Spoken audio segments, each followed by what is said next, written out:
મહારાષ્ટ્રનો કુખ્યાત suspended PSI આખરે આવ્યો છે સુરત પોલીસના સકંજામાં। તેણે મહિલા લોન એજન્ટને એકાઉન્ટન્ટની ધમકી આપી વસૂલી હતી ખંડણી। એન્કાઉન્ટરની ધમકી આપીને ખંડણી વસૂલી હતી।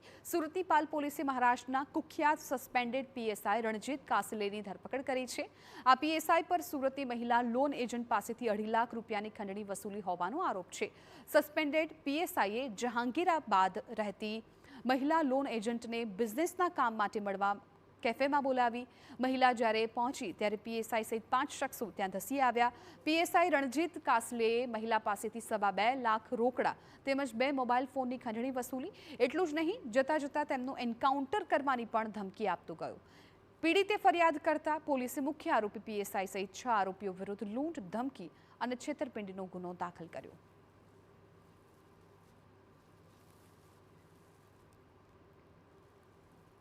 તો આ પીએસઆઈની ધરપકડ થઈ ગઈ છે કે જેણે મહિલા પાસેથી ખંડણી વસૂલી હતી, સાથે સાથે મહિલાનું એન્કાઉન્ટર કરી નાખશે તેવી પણ તેને ધમકી આપી હતી।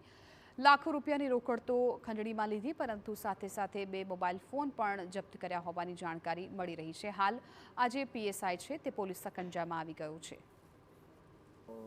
લોન અપાવવાનો, ઇન્વેસ્ટમેન્ટ વગેરેનો બિઝનેસ કરે છે તેમને પોતે ક્રાઇમ બ્રાન્ચના ઇન્સ્પેક્ટર છું અને તમે લોકો લીગલી કામ નથી કરતા એવું કહી ધાક ધમકી કરી ડરાવી કુલ 2,26,000 તથા 2 મોબાઈલ પડાવી લેવામાં આવેલા હતા।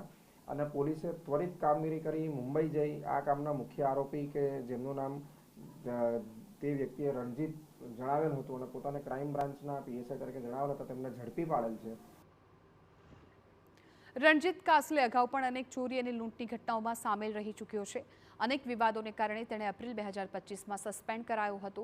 રણજીત પર ચૂંટણીમાં ઈવીએમ સાથે છેડા કરવાનો પણ આરોપ છે। તેણે મહારાષ્ટ્ર સરકારના કેટલાક નેતાઓ વિરુદ્ધ સોશિયલ મીડિયામાં પોસ્ટ મૂકી બદનામ કર્યાનો પણ આરોપ છે। આ ઉપરાંત તેની સામે મુંબઈના 5 પોલીસ સ્ટેશનમાં અલગ અલગ 7 જેટલા ગુના પણ દાખલ કરવામાં આવ્યા છે।